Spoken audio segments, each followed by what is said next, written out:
Salut chers traders rentables et bienvenue dans cette nouvelle vidéo.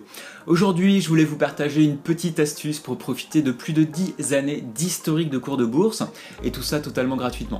Alors si vous êtes débutant ou encore à la recherche de la bonne méthode d'investissement en bourse, il peut être nécessaire de vérifier si votre stratégie fonctionne des jours, des mois, voire des années auparavant. Seulement en intraday sur les plus petites unités de temps, cela est rarement possible car l'historique est fortement limité. Mais tout ça c'est du passé car je vais vous montrer l'astuce que j'utilise et que vous pourrez utiliser dès la fin de cette vidéo. Mais juste avant de vous partager tout ça, si ce n'est pas encore fait, cliquez sur le bouton s'abonner et sur la cloche juste en dessous pour recevoir et être alerté gratuitement de mes vidéos bourse et trading. Allez, c'est parti. Alors du coup, je vous ai partagé mes graphiques de bourse. Là, je me suis connecté sur le site tradingview.com. Je vous en avais déjà parlé dans cette vidéo. Ce super site qui vous permet d'avoir les flux de cours de bourse en temps réel totalement gratuitement. Et c'est pour ça que je voulais vous montrer ça parce que ça se trouve vous utilisez ce site internet et vous allez voir que vous êtes limité dans tous les cas sur l'historique des cours de bourse. Donc ça peut être intéressant si vous êtes en train de tester une nouvelle stratégie, surtout en intraday. Donc si vous êtes sur du 1 minute, du 5 minutes, du 15 minutes, vous n'allez pas avoir un historique comme vous pouvez l'avoir sur du daily. On va prendre du daily par exemple sur une journée. Et on va dézoomer. Vous voyez qu'on peut aller très loin. On peut aller jusqu'en, là on est en l'occurrence 2002, 2000, 97. On peut même aller encore plus loin.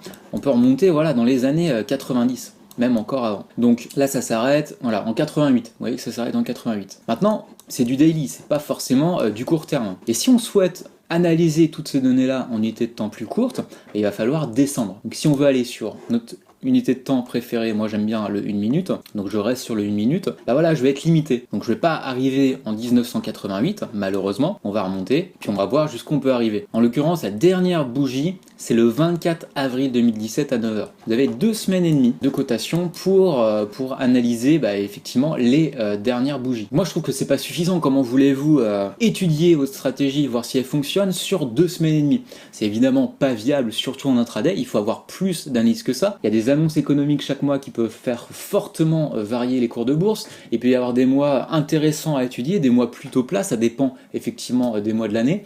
Donc il est intéressant selon moi d'avoir un historique beaucoup plus important que 2 semaines et demie. Je vais vous partager aussi sur la station FXCM, là je me suis mis sur l'euro-dollar. On n'est pas sur 2 semaines et demie, mais on est sur un mois. Je ne sais pas si vous avez déjà effectivement testé si vous utilisez la station de trading FXCM, mais si vous réduisez totalement et que vous cherchez à aller le plus loin possible dans l'historique, donc on va y aller, on va réduire encore au maximum, voilà, hop, là ça bloque. La dernière cotation qui est acceptée, c'est le 27 avril 2017. Donc en fait, c'est même plus court qu'un mois sur l'euro-dollar.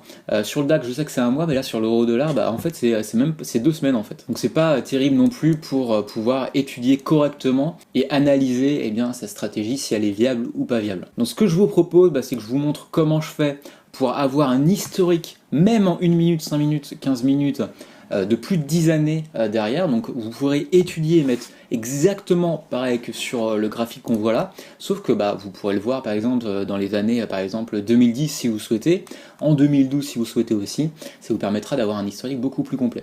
Donc pour ça, vous cliquez sur stratégie et sur backtester stratégie. Donc là l'objectif de cette vidéo, ça va pas être de vous montrer comment marche effectivement cette solution de backtest qui consiste à rentrer plusieurs données pour que automatiquement le logiciel puisse vous dire si votre stratégie est rentable ou non.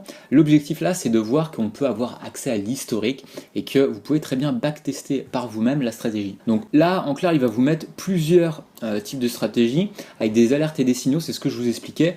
Si vous cliquez sur par exemple point pivot, il va vous mettre j'achète lorsque j'ai dépassé tel niveau du point pivot et je vends par exemple à tel moment. Donc c'est pas ce qui nous intéresse, mais on s'en fiche. On va laisser sur le premier, sur le DMACD par exemple, mais peu importe. Vous cliquez sur suivant, et là vous cliquez sur paramètres du compte. Donc là on s'en fiche aussi, ça n'a pas vraiment d'importance. On clique ensuite sur suivant, et c'est là que ça va réellement nous intéresser. Par exemple, vous souhaitez étudier les cours de bourse de l'année 2012 par exemple. Donc on va choisir l'année 2012, on prend le 1er janvier, voilà, au 31 décembre 2012. Donc si vous mettez des données là à l'heure actuelle inférieures à 2008, je crois que c'est pas possible, donc ça vous laisse quand même 10 années d'historique, ce qui est quand même super. Et ensuite vous avez juste à choisir l'actif qui vous intéresse. Donc on va continuer sur l'euro-dollar, donc vous voyez EUR USD, vous le cochez, et vous cliquez sur suivant. Donc là, il va charger toutes les données du marché. Donc comme on est sur une année, ça prend un peu plus de temps que si vous étiez sur une journée ou quelques semaines, mais ça va relativement super vite. Ensuite, c'est le paramétrage de cette fameuse stratégie DMACD qui nous intéresse pas forcément, mais voilà, vous pouvez effectivement avoir plusieurs paramètres. Là, on laisse comme ça. Vraiment, il n'y a rien à modifier. Ce qui nous intéresse, nous, c'est cliquer sur suivant. Marge requise, on s'en fiche aussi. Commission, on s'en fiche aussi. Je vous laisserai tester par vous-même si vous souhaitez modifier. C'est vraiment un truc super intéressant. On clique ensuite sur suivant, puis début. Et donc là, vous voyez dans cette fenêtre, il est en train de backtester, d'analyser par rapport à la stratégie. Mais il est aussi en train de remonter les cours de bourse qui nous intéressent. Donc là, il a terminé. Il y a plusieurs choses intéressantes. C'est que là, il nous met effectivement le capital final.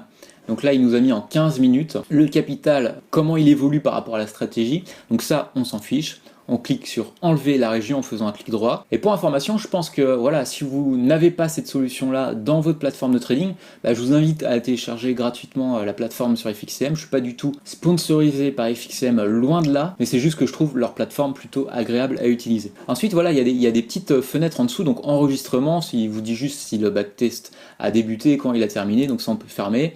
Les statistiques, donc ça on peut fermer aussi. Et la fenêtre d'historique, ça on peut fermé aussi. Donc il nous reste juste la fenêtre de graphique. Voilà, c'est vraiment ce qui nous intéresse. Ensuite, il y a encore d'autres petites choses à supprimer. Vous voyez, c'est que là, il a mis des zones d'achat et puis les zones de vente. Donc les zones d'achat, on clique droit dessus et cacher trade. Voilà, donc là, il cache tous les trades.